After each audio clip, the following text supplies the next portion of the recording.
All right, welcome in. Keeping up with Snead State Athletics. We're here with Coach Patterson. And Coach, how you been doing, brother?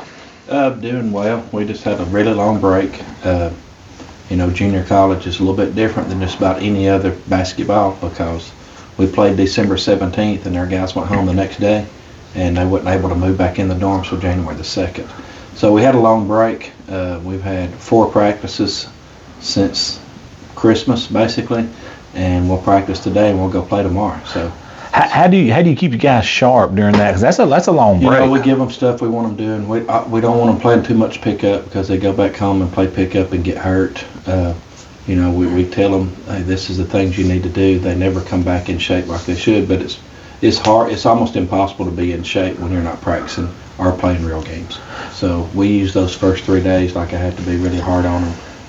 They act like they're about to die, but it's a really quick turnaround. Like we would like to move them in sooner, but our campus is closed, so they won't let them move in the dorms. So that's something we have to deal with in junior college. I mean, this is my 9th year, and it's been every year. That's how it goes. Coach, you got to find out a lot of self-discipline from these guys. When that time they hold the keys to that car. Talk about that a little bit and how you'll know if they've been working or hadn't been working. Yeah, I mean, I can see in the first 10 minutes when they get back, they're not quite ready. But, it's hard on them. Some of them just got off a plane, got in a car, and drove right in and changed into practice clothes. I mean, that's just how it goes.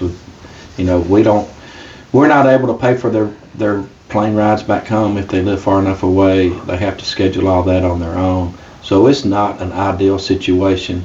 I've always said you've got 2 seasons in JUCO. You got your first half of the season and the second half. The issue that I have with it is our biggest games are coming up. And, before the season started, we had 2 months to practice. And before the main games that count, we have 5 days to practice. So, wow. Everybody has to deal with it for the most part. We have dorms, which is an advantage. And the teams that don't have dorms, they can move back in whenever they want to. But I would obviously rather have dorms for our kids. We can't pay for them, but it's cheap, it's easy. There's no other places really to live around here. So it helps us recruiting-wise. So we trade off a little bit for that. Yeah. No doubt. Yeah, but the guys that hadn't done anything, they're easy to spot in the first 10, 15 minutes of the first practice back. And, we had several guys that were just dying, but, by Saturday morning at our practice, it seems like we were getting back to close to where we were, and then last night we had a good practice, and hopefully today we'll, and we got a big game coming up tomorrow.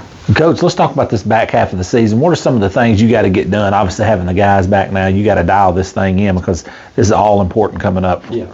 Talk about that a little bit.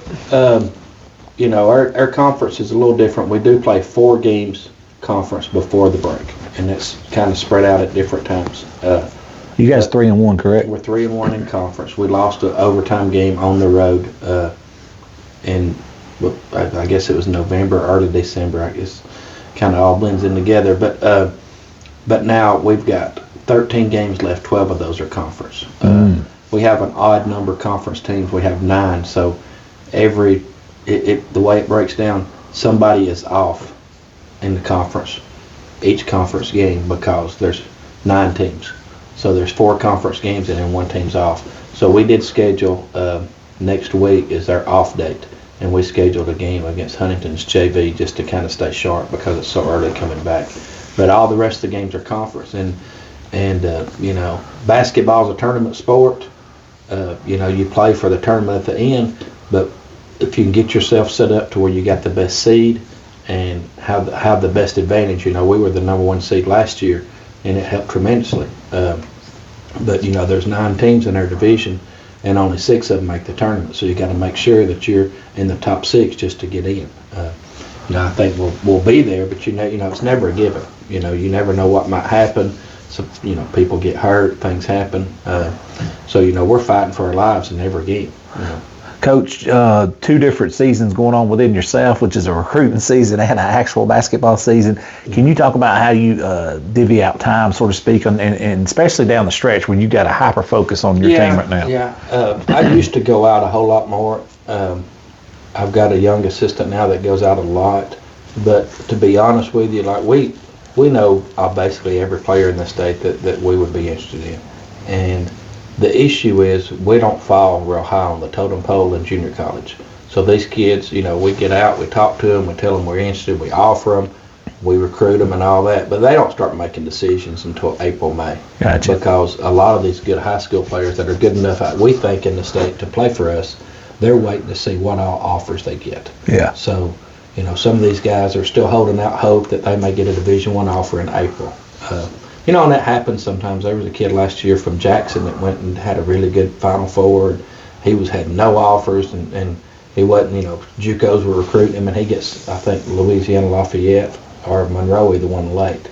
So some of those kids do get those offers, but we have to wait on those because a lot of times, just honestly, like if you can sign a guy in November, December in JUCO, he's probably not going to be good enough to help you win the conference. Right. Because he's going ahead and grabbing that, knowing that he's not going to get anything better. So, we get out like Christmas, since we have that break, I was able to go over to the Huntsville Times Classic and watched every game over there the first day. Several kids that we like that's playing in that.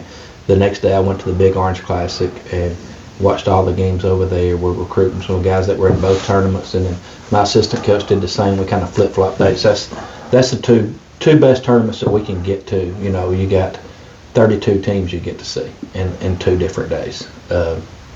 And it's usually the top teams in the state that try to come to it. Not as many out of Mobile come up here, but there was one from Mobile that was at Hoover. So get to see a big portion of the state. And, you can't tell it by looking at it, but we recruit in-state first. Right, absolutely. We recruit our roster is made up of people from all over, but if we could sign the guys we wanted to in Alabama every year, we would have only Alabama guys. Absolutely. But there's 17 JUCOs in Alabama, and then some, UAH, Montevallo, those schools start getting involved. And like I said, we don't fall real high on the totem pole, so we have to wait and see. And so we want to make sure that we got guys that can win the conference. So if we can't fill our roster with the Alabama guys we want, then that's when we kind of go outside of the state. Next question is, when you guys were able to host here as well, play dates for some very good teams. Can you talk about that a little bit? Yeah. And got the girls involved too. You got to see Bell so Hill that and was, others. We've done the Marshall County thing for 3 years now, and I thought we had a really good one this year. Absolutely. We had, the last game that night was Guntersville Plainview. But we had several teams. It used to just be Marshall, DeKalb. The Sand Mountain tournament kind of hurt some of those DeKalb County schools, and a couple of them go all the way into early December playing football. So it's harder to get some of those teams in. So we were able to fill some spots with Scottsboro, Sardis, Glencoe, teams like that to come take their place. So I thought it went really well. We ended up, we had a high school that had requested to play up here and wanted to play Mars Hill, so Gaston wanted to play Mars Hill. Mars Hill wanted to bring their girls, so we got Plainview to come play in that. That was awesome to watch. And then Austin and Ramsey both had requested to come play. When it got a week before, Ramsey realized that they were overscheduled, so they had to drop out, and Midfield took their place. And Ramsey was number 1 in 5A, Midfield's number 1 in 3A, so it was a decent swap there. And got to see some guys that we're going to recruit, So it was nice to have that. Absolutely. Last question, Coach. Just talk to us about, could be anything right here that you're going to be super hyper focused on down the stretch.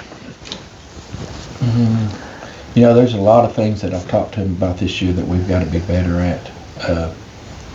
I guess just holding themselves accountable, doing the right thing.